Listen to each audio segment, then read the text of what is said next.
विधायिका जी ने तो ये हमारे गांव को गोद लिए थे, लेकिन हमारे गांव में एक बार झांकने भी नहीं आई। यहाँ के बच्चे मर गए कि जी गए, दूध पिलाने भी एक बार नहीं है। कोई भी 90% बच्चे हैं जो अच्छी एजुकेशन होने के साथ साथ भी उनको जॉब नहीं मिल पा रहा है। पड़ जाए तो पैसा नहीं है कि वो रात को दवा करा ले, सारा पैसा बाजार में चला जाता है। इतनी महंगाई चरम सीमा पर है, हर सामान का दाम दूना बढ़ गया है। दिन घटना घटित होते रहता है, लेकिन कोई अस्पताल किसी भी तरीके का MBBS डॉक्टर तो आपको यहाँ मिलेंगे ही नहीं। भी युवाओं को हक नहीं मिल पा रहा है, उनको दबाया जा रहा है कहीं भी, किसी भी माहौल को लेकर, शिक्षा ही नहीं बल्कि कहीं भी लेकर। हम क्या पर्यटन मंत्री हुए थे, उन्होंने हमारे यहाँ जो पानी टंकी बनवाया था, लेकिन सुनीता सिंह जब से आई उस पानी टंकी को भी नहीं स्टार्ट करा पाई। तो धरातल पे कुछ है नहीं, ये खाली सिर्फ एक लॉलीपॉप दिखाते हैं पब्लिकों से वोट लेने के लिए। जो कि देवकली गांव को गोद भी ली थी, लेकिन आज तक एक भी कार्य नहीं इस गांव में किया। जब से वो विधायक बन चुक गई तब से अब तक हमारे गांव में कभी नहीं आई। जो गोद लेता है कम से कम उसको दूध पिलाना चाहिए था। तो विधायिका जी का ऐसा था कि उन्होंने एक बार भी हमारे यहाँ आने का सौभाग्य नहीं। खबरों को देखने के लिए इस चैनल को सब्सक्राइब करके लाइक, शेयर और कमेंट जरूर करें। टीवी मैं हूं आपके साथ प्रेम शंकर। इस वक्त हम उत्तर प्रदेश के गाजीपुर जिले के जमानिया विधानसभा के कौन सा गांव है ये? देवकली में उपस्थित हैं। हमारे साथ कुछ लोग हैं।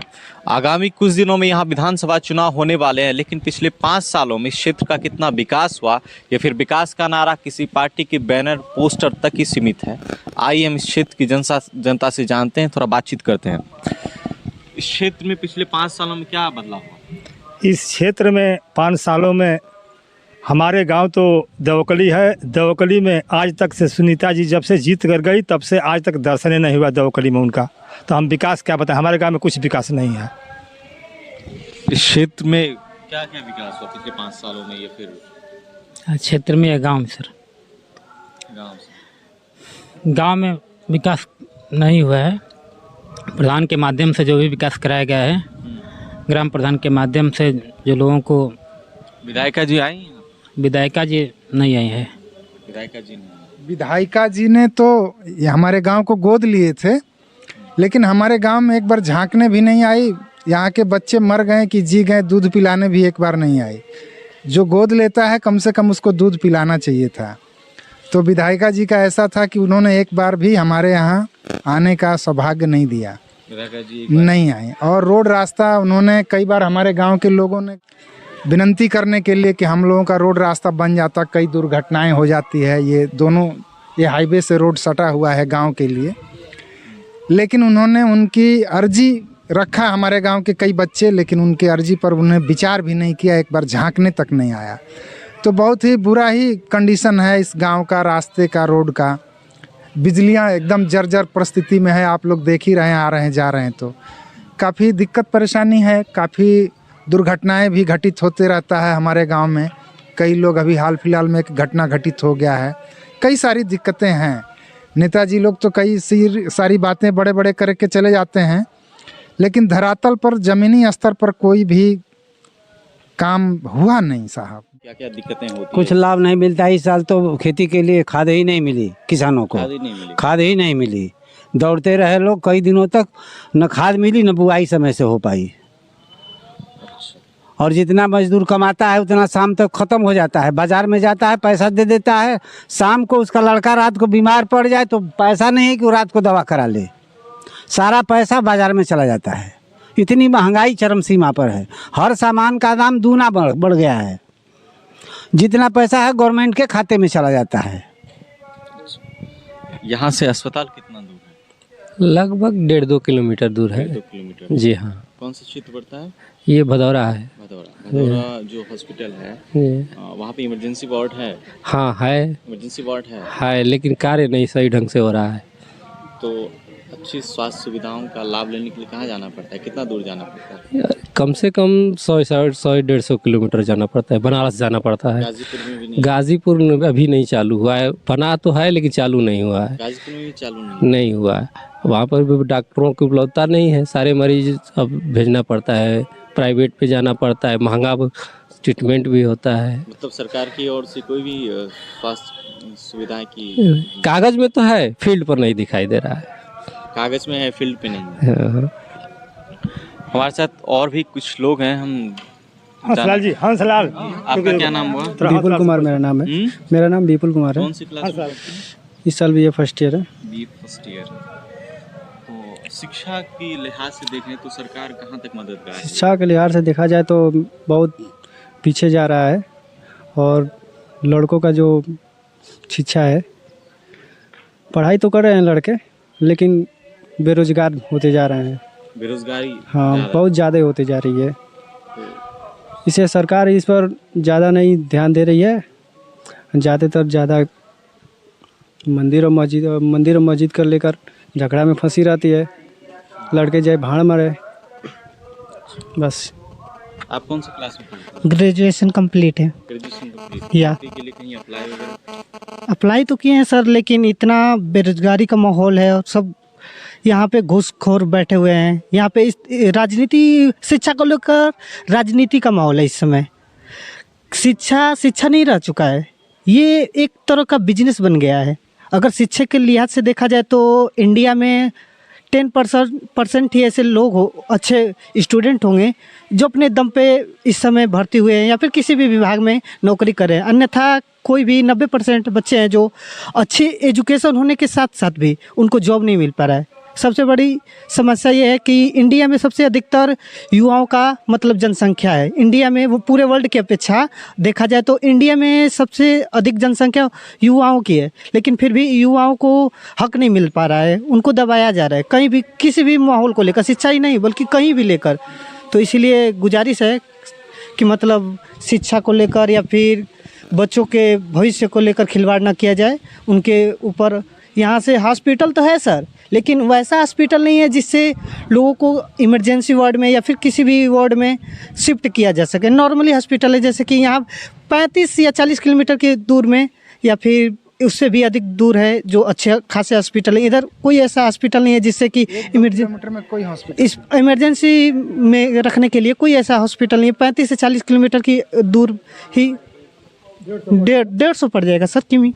बनारस से इधर कोई हॉस्पिटल नहीं है। यहाँ के युवाओं का कहना है शिक्षा के साथ साथ बेरोजगारी की भी एक बड़ी समस्या है इस क्षेत्र के लोगों के लिए, इस क्षेत्र के युवाओं के लिए। हमारे साथ और भी कुछ लोग हैं जो हम इनसे जानते हैं। जो भाजपा से दुखित हैं या तो सपा को वोट करेंगे, नहीं तो भागीदारी संकल्प मोर्चा। जातिवाद की राजनीति हो गई? ऐसा कुछ भी नहीं है, क्योंकि जिसकी जितनी संख्या भारी उसकी उतनी हिस्सेदारी में कोई जातिवाद होता नहीं है। विकास के नाम पे इस बार वोट नहीं, विकास के ही नाम पे वोट होगा। विकास के ही नाम पे वोट होगा। जो हमारे यहाँ विकास के नाम पे देखा जाए तो आगे चल करके जो हम लोग के यहाँ पर्यटन मंत्री हुए थे, उन्होंने हमारे यहाँ जो है पानी टंकी बनवाया था, लेकिन सुनीता सिंह जब से आई उस पानी टंकी को भी नहीं स्टार्ट करा पाई। तो विकास तो होना ही है और विकास को ही लक्ष्य रख करके गांव के लोग वोट करेंगे, क्योंकि हमारे गांव में लगभग 60% से अधिक ग्रेजुएशन करने वाले लोग हैं। यहाँ का स्थानीय मुद्दा, चुनावी मुद्दा यहाँ का तो है हम लोगों का, जैसे मान लीजिए ये मुख्य मार्ग है। सुनीता सिंह के कार्यकाल में 5 वर्ष बीत गया, लेकिन बारिश होने के बाद करीब 1.5 से 2 बीता पानी सड़क पर आ जाता है, लेकिन आज तक, जो कि देवकली गांव को गोद भी ली थी, लेकिन आज तक एक भी कार्य नहीं इस गांव में किया। और जैसे तैसे इस समय भाजपा सरकार से हम लोग बहुत दुखी हैं। और जो है उत्तर प्रदेश में तीसरा विकल्प मिल चुका है, वो है भारतीय परिवर्तन मोर्चा, जो माननीय बलिस्टर अवैसीउद्दीन अवैसी साहब हैं, बाम के मिश्राम साहब हैं और बाबू सिंह कुशवाहा जन अधिकार पार्टी के हैं। ये तीनों लोगों ने मिलकर एक परिवर्तन मोर्चा बनाया है और इसमें हम लोग विकल्प ढूंढ लिए हैं कि इस बार हम लोग परिवर्तन मोर्चा को ही वोट करेंगे। युवाओं का ध्यान किस पार्टी की ओर है, रुझान किस ओर है? सर युवाओं का सोच तो जो विकास करेगा उसकी तरफ है। अभी कुछ कहा नहीं जा सकता, क्योंकि कोई भी पार्टी ये नहीं बोलती है कि हम विकास नहीं करेंगे। आजकल अपनी बुराई कोई नहीं करता है, तो पूरे युवाओं का सोच एक ही तरफ कि जो एजुकेशन के लेवल में या फिर किसी भी विभाग में विकसित, क्योंकि विकास से ही जीवन संभव है। अन्यथा अगर एक जगह रुके रहेंगे तो उससे कोई जीवन में परिवर्तनशील नहीं होगा। तो सबसे पहले विकास, तो यहाँ पे 5 साल में कुछ भी विकास नहीं हुआ। यहाँ तक कि जो इंडिया में बहुत सारे महत्वपूर्ण जो हमारे लाल किला या फिर बहुत सी हो गए या फिर रेलवे हो गया, कोई भी विभाग हो गया, उसको बेचा जा रहा है। क्या वो अपनी सत्ता में लेकर, वो बेचने से पहले क्या उनका था? ये पूरी इंडिया का था और बिना इंडिया के युवाओं या फिर जो लोग वोट देने के अधिकार हैं, उनका सबका हक बनता है कि उनकी मर्जी के खिलाफ किसी भी कार्रवाई को न किया जाए। और रही बात रोजगार की, तो रोजगार तो मिल ही नहीं रहा है, तो विकास कहाँ से होगा? जब तक रोजगार नहीं मिलेगा तब तक इंडिया में किसी भी प्रकार का विकास नहीं होगा। बस यही बात है और कुछ नहीं। देखिए, मेरा नाम दिनेश है और मैं 18 साल की उम्र में मैं पहली बार थाईलैंड गया था। और थाईलैंड जाने के बाद मुझे पहले भारत में ही मुझे बहुत सारी लैंग्वेजें वगैरह जानकारी थी, जैसे बांग्ला हो गया, मराठी हो गया। माला मराठी येते, আমি বাংলা বলতে পারি, আমি গুজরাটি বলতে পারি, কোনো অসুবিধা নেই। আমি অনেক দিন থাইল্যান্ডে থাকার পরে কথাবার্তা শিখেছিলাম ওখানকার। থাইল্যান্ডের মধ্যে কাজ করে আমি তারপরে কোরিয়া চলে গেলাম। কোরিয়া থেকে আবার আমি জাপানে ছিলাম। 6 বছর আমি জাপানে থাকতে অনেক কিছু ল্যাঙ্গুয়েজ শিখেছি। मैं बहुत सारा लैंग्वेज बोल सकता हूँ। मैं 22 भाषाओं का अनुवाद करता हूँ। हमारी ऑफिस कलकत्ता और दिल्ली में है, दोनों जगह हम जा कर के ट्रांसलेट वगैरह करते हैं। ग्रुप वगैरह हमारा जो भारत में आता है, जितने भी बौद्धिस्ट हैं या गोल्डन टेम्पल है या आपका जो है जयपुर आगरा हो गया, तो मैं ग्रुप वगैरह उठाता हूँ। ग्रुप को ले जा कर के टूरिज़्म गाइडिंग का काम करते हैं। मैं 22 लैंग्वेज में ट्रांसलेट करता हूँ, चाहे चाइना हो, जापानीज़ हो, कोरियन हो, इटालियन हो, थाई हो। तो इस तरीके से हमारा काम था, बहुत अच्छा काम था दिल्ली में। लेकिन लॉकडाउन के वजह से सब बिखर गया, बर्बाद हो गया। और आज के डेट में हम अपनी पूरी सामान जो है पैक करके और गांव चले आए हैं। जब से लॉकडाउन लगा है तब से लेकर आज तक हम गांव में ही अपना जीवन यापन कर रहे हैं। अभी कुछ लोगों ने अभी हमारे सुनीता जी के बारे में कहा कि हमारे गाँव को उन्होंने गोद लिया। गोद लेने के बाद जो है उनकी सारी चीज़ें होने के बाद एक बार झांकने तक नहीं आई, देखने तक नहीं आई, पूछने तक नहीं आई कि हाँ इस गांव की क्या परिस्थिति है, क्या होना चाहिए, क्या नहीं होना चाहिए। अब हमारे भदौरा ब्लॉक से उनका गहमर के रहने वाली हैं, यहीं अपना ऑफिस वगैरह बना रखी हैं।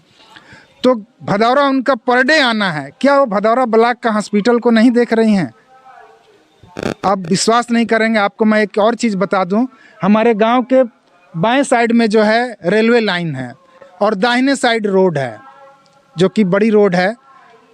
तो हर साल, हर महीने, हर हफ्ते कोई ना कोई, अभी 2-4 दिन पहले एक दुर्घटना घटित हो गया था। एक हमारे गांव का राजभर लड़का एक्सीडेंट करके मर गया, स्पॉट डेथ। तो इसके बाद जो है उसको ले आकर के हम लोग फिर जो है उसका सारी चीज़ें पोस्टमार्टम वगैरह कराया गया, देखा गया अपने से। अभी हाल फिलहाल में एक हमारा बच्चा जो है यहीं का हरजन बस्ती का रेलवे से कट करके मर गया है। तो बीच नहर से एक रोड अगर देखा जाए तो नक्शे में बताता है कि यहाँ से रोड जो है कि गया हुआ है सीधे ब्लॉक के पास, जाकर के ब्लॉक के गेट पर मिलता है। लेकिन अभी तक उस रास्ते का कुछ पता नहीं है कि मतलब बनेगा कि नहीं बनेगा। और कागज़ में दिखलाया जाता है कि वो तो बन करके कंप्लीट है। सुनीता जी एक बार भी सब चीज़ों के बारे में झांकने तक नहीं आया। मैं 2-4 बार कहा था मीडिया से, कागजों पे बन चुका है, लेकिन धरातल पे कुछ बन गया है, धरातल पे कुछ भी नहीं है। तो हम लोग इस बार जो है बदलाव के मूड में हैं। हम लोग चाहते हैं कि सत्ता बदले, कुछ नए लोगों को मौका दिया जाए, क्योंकि बार बार हम लोग, किसका नाम आ रहा है नए लोग? कई लोगों का नाम है, लेकिन हम किसी पर्टिकुलर को नहीं कह रहे हैं। लेकिन मैं चाह रहा हूँ कि मतलब बदलाव पक्का होना है। इस बार हम लोग बदलाव के मूड में हैं। कई बार बड़ी बड़ी पार्टियों को हम लोगों ने देखा, अब हम लोग चाहते हैं कि कुछ नए लोगों को मतलब मौका दिया जाए। किस पार्टी को तो, पार्टी की बात तो मैं नहीं करूँगा, लेकिन कहीं ना कहीं गांव ने एक मूड बनाया हुआ है, जो सब लोग करेंगे, हम भी साथ में रहेंगे उनके। माहौल क्या है दादा? माहौल तो बहुत बुरा है। ऐसा का रुझान है? हम रुझान आपको नहीं बताएंगे, लेकिन एक चीज़ अवश्य कहेंगे कि 70 साल में बोलते हैं कांग्रेस ने ये कर दिया, और आज जितने कर्मचारी हैं, चाहे सर्विस में हो चाहे पेंशनर हो, सबके पैसे 21,000, 30,000, किसी के 40,000 काट लिए गए हैं। वो उनके कहते हैं कोरोना आ गया है, कोविड में काट लिया गया, डीए नहीं दिया गया, एरियर नहीं दिया गया। ये बिजनेस बनाया है भाजपा ने। और कितने लोगों के यहाँ से कटे? यहाँ से सभी के कटे हैं। क्या मास्टर, स्टेट गवर्नमेंट हो, चाहे केंद्र के कर्मचारी हो, चाहे पेंशनर हो, सभी के कटे हैं। और ये खा गए, दिखा नहीं रहे कहाँ पर लगाए हैं। हवाई जहाज़ बिक रहा है, पूरा रेलवे बिक रहा है, एयरपोर्ट बिक रहा है, हर चीज़ तो बिक रहा है। जो 70 साल में उन्होंने बनाया था आज गंवा दिया।